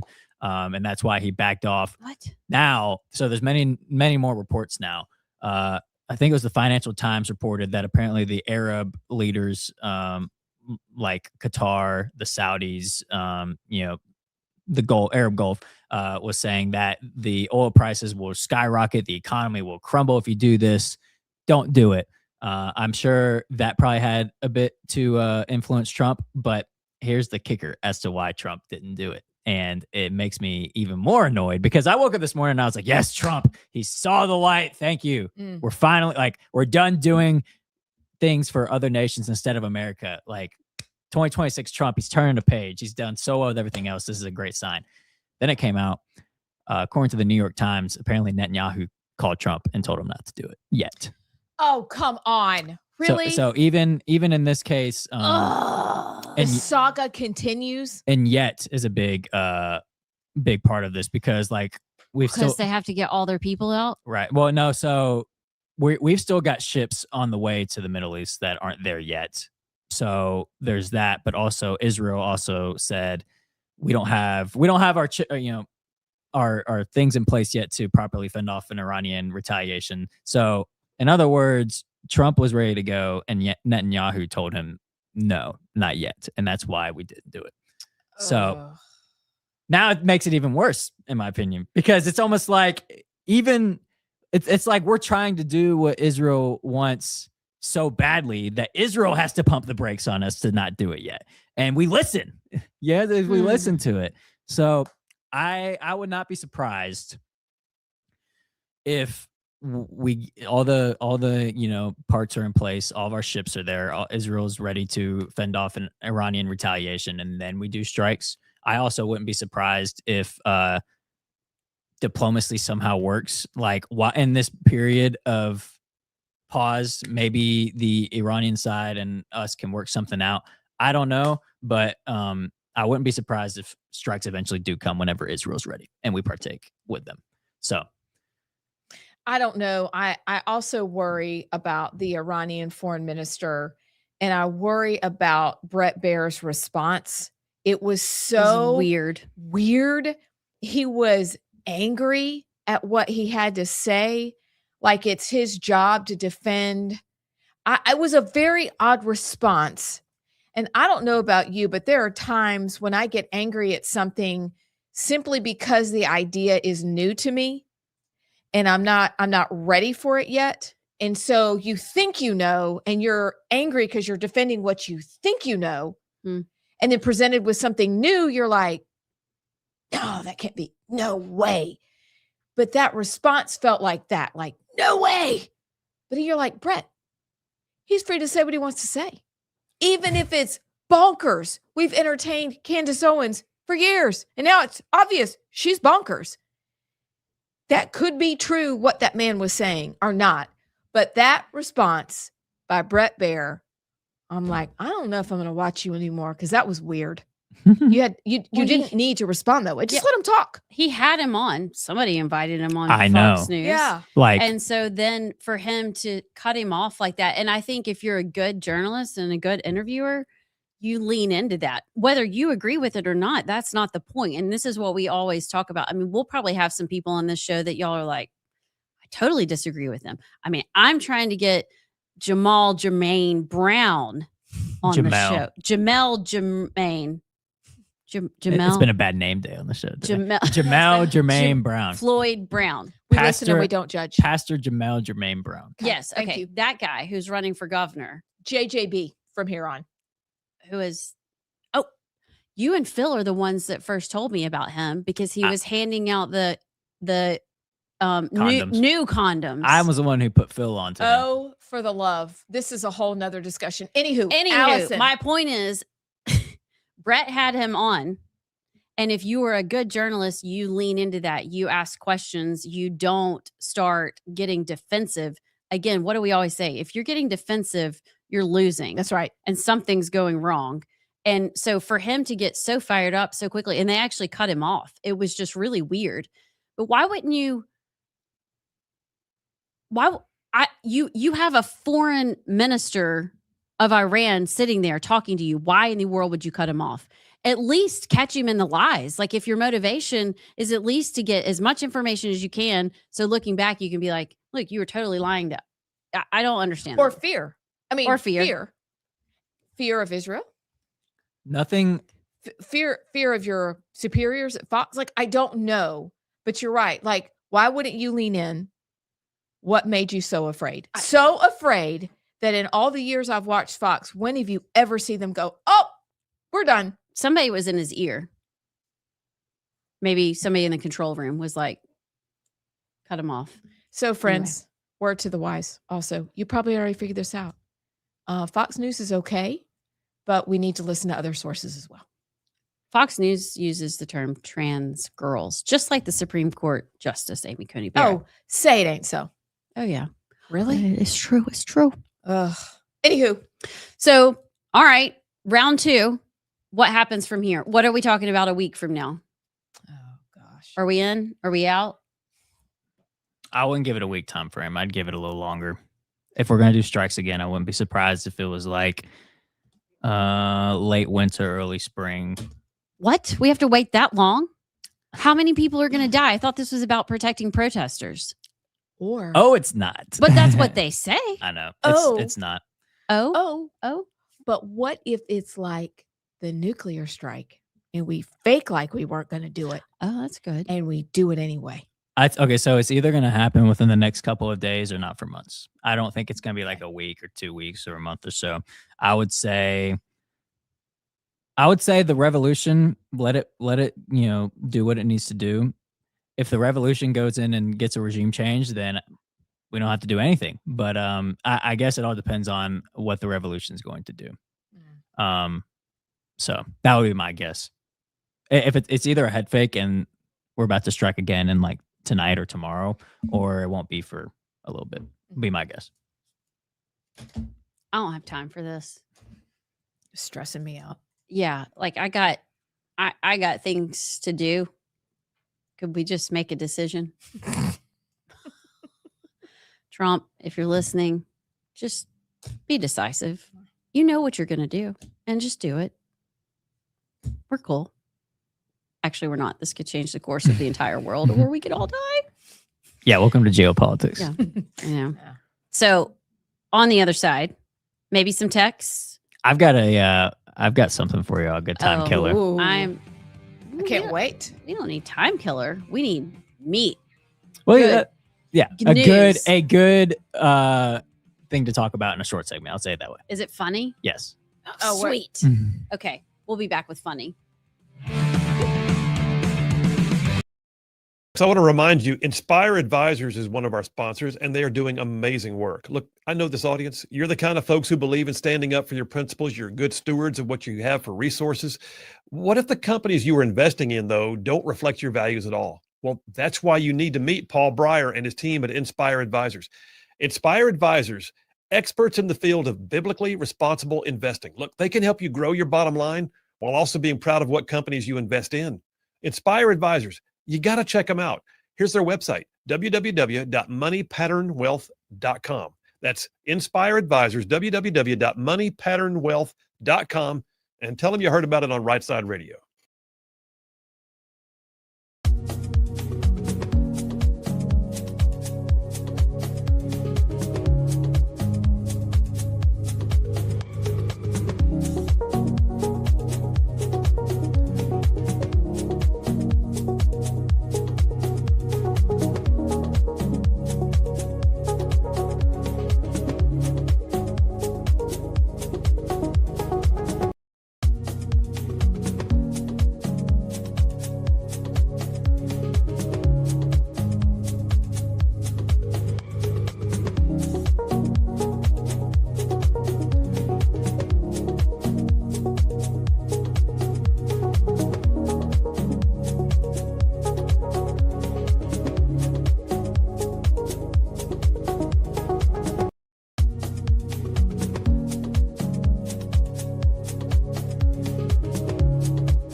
Welcome back to Rightside Radio. I'm Amy Beth with Allison and JP. Thank you for rolling through Thursday with us. We've had quite the day from Caroline and Lloyd from a montage that we're dipping in and out of.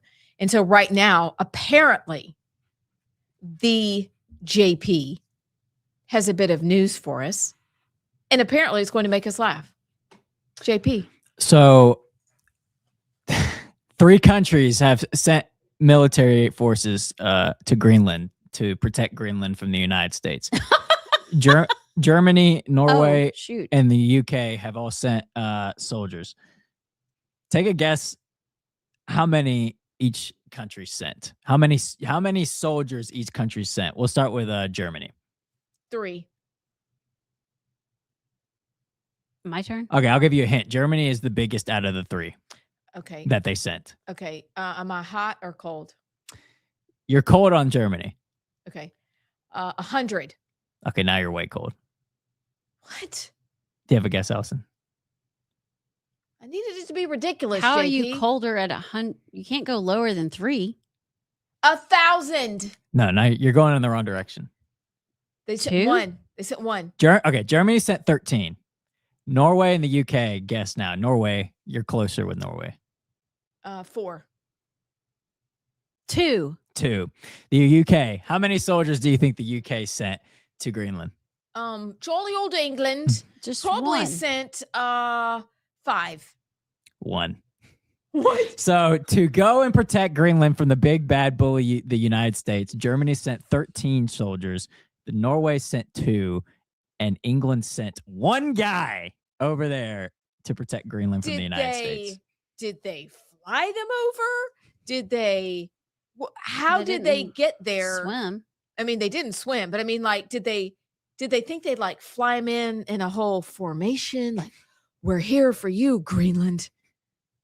I mean, what does that There's not look many like? people in Greenland, so maybe that's all it takes. What That's did right. what did Trump say? They bought There's like another 12 dog. people in there. Yeah, it's the the Greenland. They bought another dog sled to protect or to up their defense against Russia and China. Yeah, Okay. Somebody thought it was a joke, but it it wasn't. is. No. So can you imagine being the one guy though? Like if you're the one soldier in the UK and you're the only one that's asked to go to Greenland. 30,000 citizens, right? Yeah, roughly. Okay. He's the one that they're like, what are we going to do with Bill?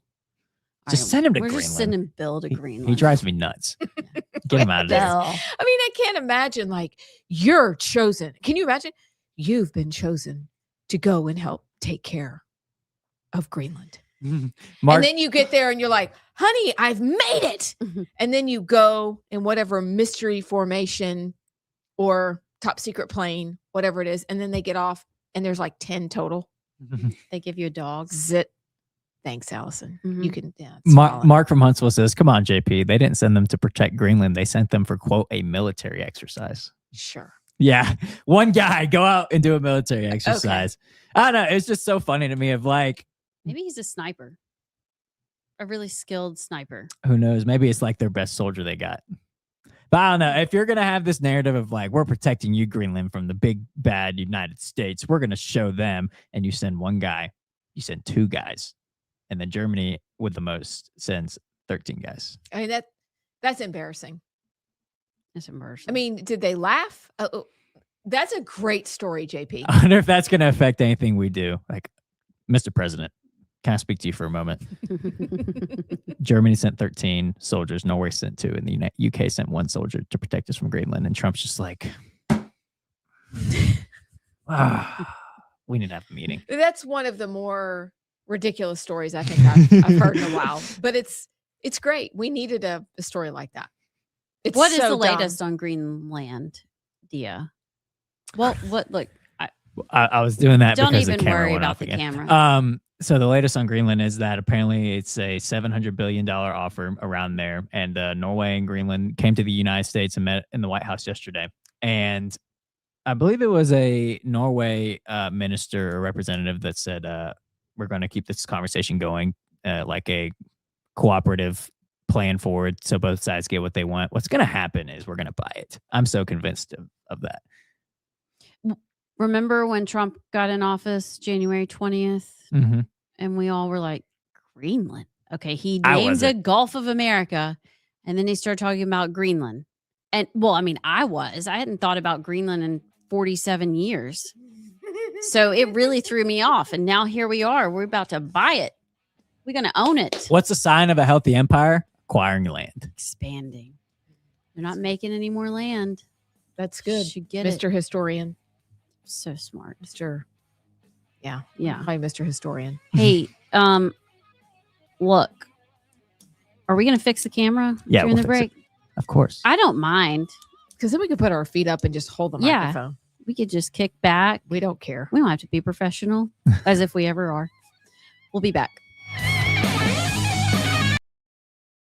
Hey, my friends, Phil Williams here. You've heard me talk about Inspire Advisors, how Paul Breyer and his team at Inspire Advisors will help you grow your investment portfolio while also screening out the companies that don't stand for conservative Christian principles. Look, they are experts in what is known as biblically responsible investing, and they are now offering a limited opportunity for a free class on that BRI. Check out the class, register for free, their website, www.moneypatternwealth.com. It's godly, it's conservative, it's financial freedom, y'all, with Inspire Advisors at www.moneypatternwealth.com. Check them out. Tell them you heard about it on Rightside Radio.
to Rightside Radio. I'm Amy Beth with Allison and JP. So we are now to the segment of our show on Thursdays where we like to take a moment to just dive into an issue.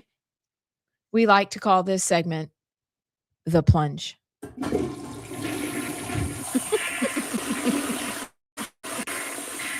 And you know what? That's such a long flush. It is such a long flush. We need good. an eco flush. No. I like it. You like that flush? It sounds do. like a flush from my best friend's house growing up. Anyway, so you know what I'd like to flush? What would you like to flush? This idea that vaccines, especially for children, are safe and everybody should take all of them because it's really screwed us up. Didn't our government, because we do what the government says, right? Right? Yeah. The government is science. Yeah. I mean, there's science itself. Yeah. It's in the sky, skywriting science. Well, that's what we've equals been government. told, at least when the Democrats were in charge. So now, I mean, it's still the government. We got to listen. Didn't they just take it from 72 shots for infants to like 11? Yes. So Yes. we're on the right track. We are. But specifically, why'd they do that? Well, they did it because enough people started asking questions. They did it because RFK Jr. is in the position he's in right now to highlight things like vaccines and vaccine safety that he's worked on for years. But the appetite was right because just when the Branch Covidians thought that they had us over a barrel related to COVID, that we do everything they said from now on, trust the science, people are like, I don't think so. So it's kind of the perfect timing. They swung, the Branch Covidians, they swung and they missed. And so now we have 77 vaccines or 72 vaccines down to 11, which is glorious. But there's a couple vaccines that you and I remember that they wiped it on our kids. It wasn't even an option. We never even considered that it would be optional. Exactly. Can you imagine? That just happened. I feel so stupid. Honestly, I really feel I would never do that now. And part of me kind of wishes I could go back to those days where I just blindly trusted and believed everyone. And then part of me is mortified that we just were like, you know what? That makes sense. Yes, take my 8-week-old child and jam 14 shots into them in a span of like 3 minutes. Oh, that was only if they're crying. We'll go a minute if they weren't.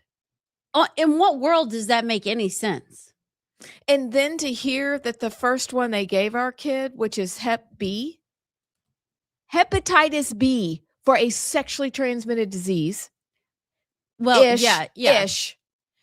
I know somebody in my family who had hepatitis. It's no joke. I mean, this is years ago. It's no joke.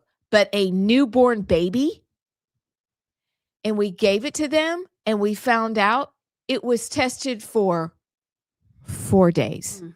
4 days. And they made us feel like the crazies when Gardasil came along, and we're like, we're not taking that, because by then we'd slowly started waking up. And even years past the initial Gardasil to cover what your child may be exposed to at some point. And it didn't exactly cover what it's supposed to cover. Okay. Didn't cover all the cancers that sexually transmitted infections and diseases. You know, it doesn't cover everything. It doesn't make them immune from getting that. And you hear Hep B 4 days. And they gave it to, I forget how many thousands of kids per year, RFK Jr. said. And you're exactly right. I feel like a fool. I feel like a fool. Why does a newborn need a vaccine for a sexually transmitted disease? It's, it doesn't make sense, but good on them for altering the vaccine schedule. But do you have the clip? What RFK Jr. says is terrifying, and this should perk your ears up every time you hear someone say, it's purely safe. No one died. It's not necessarily true. That's right. Oh, well, the semantics is no one died during the study. No, they died the day after the study. The safety tests that were done, there's two hepatitis B vaccines allowed in this country. One by GSK, the other by Merck. The GSK version was tested for 4 days, safety tested, that's all. So if the baby died on the 5th day, it never happened. If the baby, got sick or died 10 days later, it never happened. And the study group, I think for that vaccine was 343 kids. This is a product you're giving to 3 million kids a year. And there's nothing that you can tell from 343 kids. Are you going to work to split the MMR vaccine into individuals? Because in the EU, you can split them into 2. But here in the US, you still have to do all as one combination. Is that something you would take a look at? It's something that we're looking at, and we actually looked at the feasibility of that and the availability of, in Japan, they break it up and they give 3 different vaccines. So we looked at the feasibility and the availability in this country, and there's complications to it. It's something that we're continuing. The president asked us to look at that, so we're looking at it very closely. And so we're not against all vaccines, but what we are for is asking questions, looking at what's in the insert that they're handing your children when they, remember we each have 4 kids, wrangling our kids at the doctor's office. They hand you the little insert. You look on the back. It's filled with 1 million words. You're not going to read it. You don't know that none of them were safety tested. This one was 4 days. There are so many others. My children, one in particular, got very, very sick after the MMR, like really, really sick. And that was my moment when I woke up. And I'm sorry that it was my baby child that happened to. Yeah. So I don't know. What would you do differently if you could go back? Read, ask questions. I mean, I had the sweetest pediatrician. He was the pediatrician in Birmingham. Christian, just sweet little smart man. But he just was following what they said to do and what they told him to do in medical school. And you sit there and you're like, I didn't go to medical school. I went to the University of Tennessee. I don't have any right to question him. That was a joke. Okay, thank you. Yeah, because Tennessee sucks. Yeah, I know. I thought you were going to be like, oh, sorry. We already knew that. Okay, so nobody even flinched. Yeah, Anyway, obviously. it's like, Yeah, duh. right. So, you sit there and you go, who am I to question this? But dang, I don't know if I would not I think there are some that are legitimate. Some of the old school ones that are still made the old school way and that have eradicated viruses. But when you start telling me I need to take the flu shot, but you can still get the flu, and you need to take the COVID shot, but you can still get COVID and you might get it worse and you still might die even after you've had 9 boosters, like that's when something in my brain should have gone, yeah, this isn't what they're pitching me. It's not accurate what they're telling me. And I should have questioned that. And I think basically looking at Brett Baer's reaction last night and watching that flash of anger and cutting of the microphone, that's essentially what happened to us as we were coming along. Yep. And then when we would ask questions about autism and mercury and vaccines, and we were told, that's the dumbest thing we've ever heard. What are you talking about? Meanwhile, now we know they buried a study from 1989 and they really didn't talk about it until the last 2 or 3 years. And so we were right to ask those questions. I'm with you. I would have read, I would have asked questions, and then I would have, I think it's very interesting. Something I never considered is what do they do in other countries? Like in Japan, they wait until after they're 2. And even then it's very few. But I admire and respect the young moms today who were coming along during COVID, really paying attention, passing out information amongst themselves, and really kind of coming together going, yeah, this doesn't make sense for us, or we're at least going to wait. But I learned so much from my daughter. They were, while she was pregnant, coming after her with the COVID vaccine. And she's like, heck to the no, I'm not taking that while I'm pregnant. Like, why would I do that? But they continued and continued and continued. And she had to say no so many times that really opened my eyes truly to what was in the vaccines. And that's the part that really bothered me, is so many of our vaccines today, and it's provable. I wrote at least one column on it, that there are, especially in COVID vaccine, aborted fetal parts. And they are microscopic, but they were taken from like a liver line, or, I mean, if you go look at the data, it'll make you want to yak. Yeah. And they're fetal cells from 1968 or 1973 or 1977. You can find it. It's out there. And even then, I cannot believe that it was just casually there. And it took COVID to open our eyes. But I have many regrets. And I hope our children will continue to go, I don't know. Question. Well, JP wouldn't know the story, and I don't know if I've ever told you. Did I tell you about my doctor during COVID? I went in and I asked him, I'm like, okay, because this is when I'm starting to kind of go, the COVID vaccine had just come out, and the only people that had gotten it were the healthcare workers. Remember how they were rolling it out because those people were more important? Actually, they were. But I asked him, he was at, I guess it was St. Vincent's then. Okay, what are you going to tell me? Like, should I get the vaccine? Should I get the COVID vaccine? What's your professional take? And he, off the record, he said, well, what I'm supposed to tell you is that, yes, you absolutely need to protect yourself and protect your neighbor and get the vaccine. It's what you do. And blah, blah, blah. That's what they were telling him to say. He said, but I was in line to get the vaccine. Somehow his daughter, who was pregnant, was able to be scheduled for an early vaccine. I'm guessing because of his connections with the hospital. I don't know. I'm probably getting everybody in trouble. She went in, had the vaccine, and he said 6 weeks later, she started having all these neurological problems. Her brain scan, she had to have MRI, presented like an MS patient. What? And he was like, I never went and got, anyway, I don't know what he did, but it totally changed his perspective on it because it affected his daughter. I think the baby was fine and she was okay, but he knows it was from the vaccine. And it's like, y'all need to wake up. Like, again, like we're talking about Minneapolis. This isn't a game. This is real life. This isn't love your neighbor, hold hands, Bible camp, kumbaya like they want it to be. Like, you are making literally life or death. How many people have died? Don't come at me. Go look at VAERS. People that have died and had life-changing reactions to these vaccines. Now, if you do your research and you want to get the vaccine, I'm great. Go do it.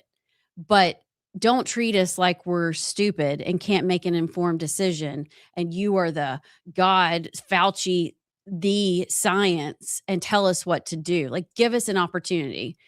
And what I hate are for the kids. And I look, because y'all were all in high school playing sports and y'all got bullied into taking that, where you really didn't have a choice in a lot of ways. I mean, I couldn't go to in-person classes at Alabama unless I took it. Oh gosh. So yeah. And I mean, my junior year of baseball went away. Yeah. We were really good too. We probably could have gone pretty far. I think about that sometimes. You know, that junior year baseball team we were good, and it's kind of annoying thinking back. Down. And yeah, in my senior year, up until like March, it was 50-50. So like I could only see 2 or 3 of my friends at school. They would do it by alphabet. They did that all the way literally until like March of my senior year. And then my freshman year, you know, if I was able to go to in-person classes, I had to take the vax. So yeah, it's hard. It's pretty crazy. They put you all in a position that you can't really win. And, you know, and what stinks about the COVID vaccine is some people take it and don't have any issues. Right. None. And some people take it and they die. And that's just a fact. Some people take the hepatitis B at 3 days old and they die at day 5. like nothing ever happened. It's really sad what they've done to us. I got quarantined 4 times in high school and never stop. once had symptoms. Stop it. So, Yeah, and my yeah. grandfather, who was 80 something and had heart disease, lung disease, diabetes, all the things you could think of, and he got it. Nothing. He had like a fever for like a day or 2. And some people got it, didn't have the vaccine, but they got COVID and they died. I mean, there are risks both ways, but I know which risk I'm taking from here on out. Right. And I wish they had given us the opportunity to learn then what we know now. Okay. Can we do like something fun? Would you rather? Would you rather? Would you rather? We'll have like. Would you rather die tomorrow or take the COVID vax again? Same thing. Yeah, exactly. We'll be back.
Welcome back to Rightside Radio. I am Amy Beth Shaver.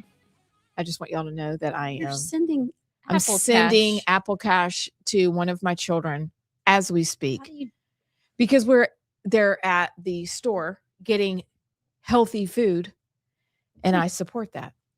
So it's easier when they ask me, like right then, because it's a more specific amount rather than spread out. And anyway, they're at Whole Foods right now.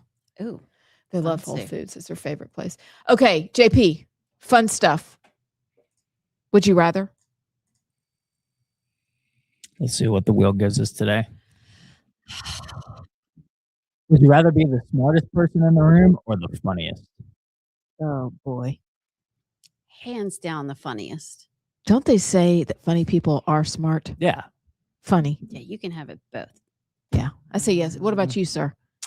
I'll go smartest. You go because like you smartest. can be the idiot in the room that everybody like makes fun of and laughs at, but everybody's like that guy's an idiot. I'd rather be not that guy. You don't want to be that guy. No. Okay. But you can be smart and funny. I think you are. I think Yeah. it takes I think it'd be both. You're not mutually exclusive. Yeah. Makes the world a little brighter. Even at your Jesus was funny. Would you rather family traditions stay exactly the same forever or keep changing with each generation? Well, it's not a tradition if it changes. Right. It's would you rather have a tradition or change, do something new every year? Oh, tradition. Yeah, tradition. Even though things change a lot in our household. Tradition. I would say tradition too. I grew up in a very not volatile, but ever changing world growing up. And I always wanted just something that stayed the same. Right. It's grounding. All right, we got time for one more. Okay, sweet. Would you rather spend weekends indoors or weekends outdoors? So I spend weekends indoors, probably outdoors. Outdoors, Outdoors. for sure. I mean, I do outside things.